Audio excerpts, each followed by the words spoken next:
कश्यप समाज और पीडीए के लोग भी व्यापार में करेंगे हिस्सेदारी।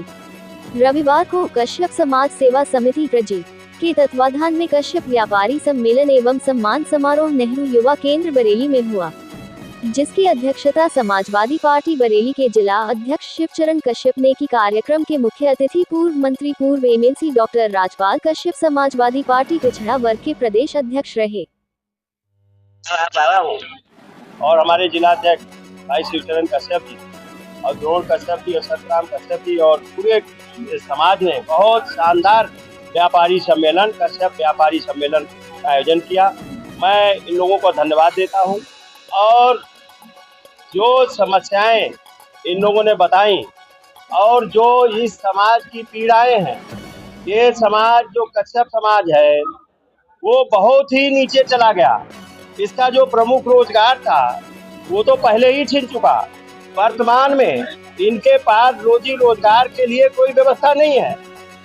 आज स्थिति ये हो गई है, सरकारी नौकरियां है नहीं और सरकारी नौकरियां जो है वो आउटसोर्सिंग पे है, जिन पे आउटसोर्स पे नौकरी करके लोग घर का खर्चा भी नहीं चला सकते, दो बच्चों को पढ़ा भी नहीं सकते। सरकारी डिपार्टमेंटों में आउटसोर्स पे आरक्षण है नहीं, आरक्षण लगातार खत्म किया जा रहा और साथ साथ में अब तो लेटरल भर्ती चालू कर दी, जहां से लोग कलेक्टर कप्तान बनते थे वो इस सरकार ने डायरेक्ट भर्ती चालू कर दी। तो ये सारी समस्याएं हैं और बाबा साहब के संविधान पे भी जो खतरा मंडरा रहा है, ये बाबा साहब भीमराव अंबेडकर जी की देन है, उनके संविधान की देन है, हमारे महापुरुषों की देन है।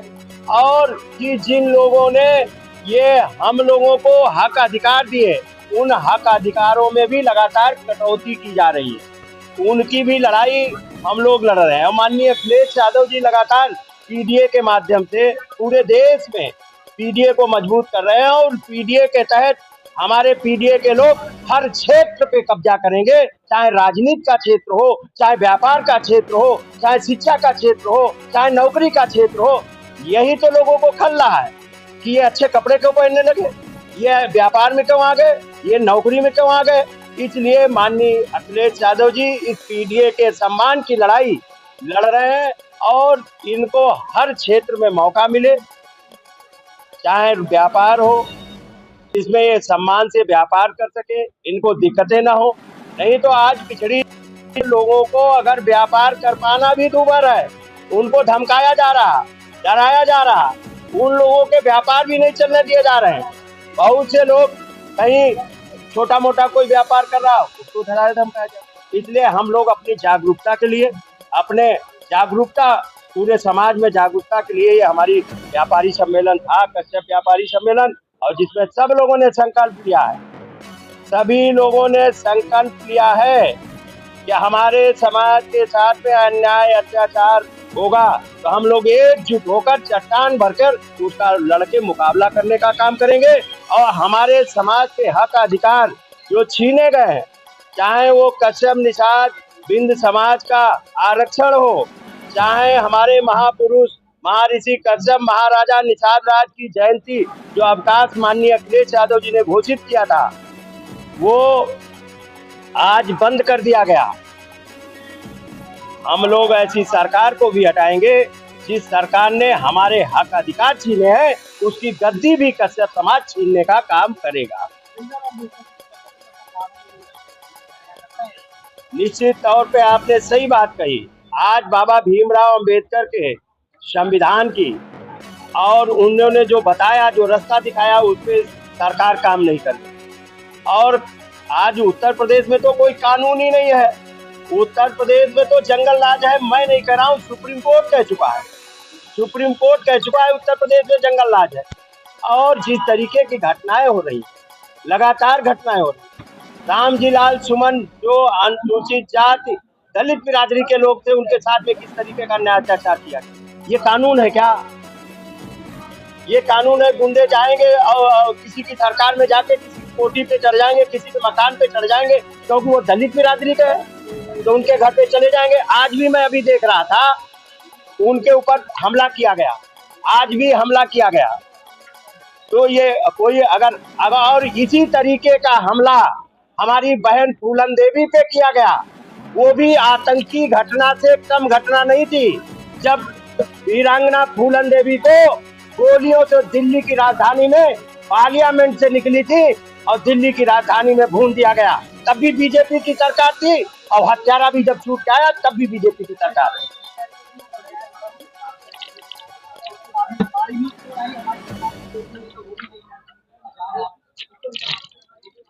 जितने अपराधी हैं वो सब बीजेपी में है।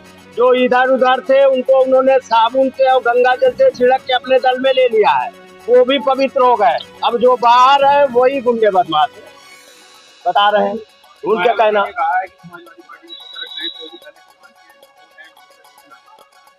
देखिए, ये दलित समाज, अनुसूचित जात के लोग जागरूक हो चुके हैं और बाबा साहब संविधान ने हम लोगों को इतने हक अधिकार दिए कि हमारे अनुसूचित जात के लोग जागरूक हो चुके हैं। अब उन्हें पता है अनुसूचित जात के लोगों को कि हमारी लड़ाई, हमारा हक अधिकार कौन सुरक्षित रख सकता है, हमारे सम्मान को कौन सुरक्षित रख सकता है, हमारे आरक्षण को कौन सुरक्षित रख सकता है।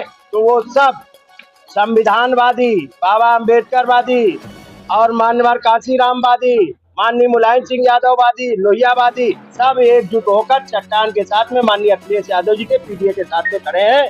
और हम लोग किसी कीमत पे न संविधान खत्म होने देंगे और जो न हक अधिकार मिले हमारे पिछड़े दलित आदिवासी अल्पसंख्यक भाइयों को, वो हक अधिकार भी किसी कीमत पे खत्म नहीं होने देंगे। इसलिए हम लोग, पिछड़े लोग, पीडीए के लोग हर क्षेत्र में भागीदारी करेंगे। ये किसी की बपौती नहीं है, ये हम व्यापार नहीं कर सकते। अब हमारे लोग व्यापार भी करेंगे, नौकरी भी करेंगे और सब कामों पे। पहली बात तो हम शोक संवेदना व्यक्त करते हैं कि इतनी बड़ी घटना घटित हुई जिसमें निर्दोष लोगों की निर्मम हत्या की गई। ये बड़ी आतंकी घटना है और इसमें पूरी हमारी पार्टी के राष्ट्रीय अध्यक्ष ने कह दिया है, पूरी पार्टी सरकार के साथ में खड़ी, बीजेपी के साथ नहीं, सरकार के साथ खड़ी है कि सरकार उनका मुंहतोड़ जवाब दे। इसमें लापरवाही तो सबको पता है कि किसकी है लापरवाही। लापरवाही तो कहीं न कहीं जो शासन में बैठे लोग हैं केंद्र सरकार में, उनकी लापरवाही। आप बताइए, इतनी देर घटना होती रही, कहाँ थी उनकी सुरक्षा व्यवस्था? और आज ये एक नई घटना नहीं है, इससे पहले भी कई घटनाएं हो चुकी हैं। पुलवामा की भी घटना इन्हीं के जमाने में हुई और कई घटनाएं हो चुकी और लगातार सैनिक मारे जा रहे हैं। जब सेना को कमजोर करने में लगातार सरकार लगी हुई है, अग्निवीर बना रही है। अरे माननीय मुलायम सिंह यादव जी भी हुआ करते थे, चाइना ने 1 किलोमीटर घुसा था, माननीय मुलायम सिंह यादव ने 4 किलोमीटर सेना घुसा दी थी। ये हिम्मत होनी चाहिए ना, हौसला होना चाहिए। एक सैनिक जो किसान का बेटा सीमा पे शहीद होता था, जिसके कपड़े आते थे, डेड बॉडी नहीं आती थी, ये माननीय मुलायम सिंह यादव जी ने सेना का हौसला रखने के लिए और किसान के बेटे जाते थे लड़ाई लड़ने, उनका हौसला हिम्मत बढ़ाने के लिए उन्होंने कहा था राजकीय सम्मान के साथ में डेड बॉडी आएगी, वहाँ का कलेक्टर, कप्तान और मिनिस्टर जाएगा सलामी करने। ये नेताजी ने किया था। अब आप सेना का मनोबल ही गिरा रहे हो, अग्निवीर पैदा कर रहे हो, 4 साल की आउटसोर्स उससे कर रहे हो और सेना लगातार कम होती चली जा रही है, सेना का बजट काटते चले जा रहे हो। जब देश ही नहीं सुरक्षित होगा तो चंद उद्योगपतियों को सुरक्षित करके और बड़ा आदमी बना के देश में सब कुछ नहीं चल सकता। इसलिए देश पहले है, इसमें कोई समझौता नहीं, सभी दल एकजुट खड़े हैं। देश की सुरक्षा मान सम्मान के साथ में सभी दल, सभी जाति वर्ग धर्म के लोग खड़े हैं। पूरा कश्मीर भी खड़ा है, सभी जाति वर्ग धर्म के लोग खड़े हैं और इसके साथ में कोई समझौता नहीं। सरकार जो भी निर्णय लेना चाहे कड़ा से कड़ा निर्णय ले और सबक सिखाने का काम करे।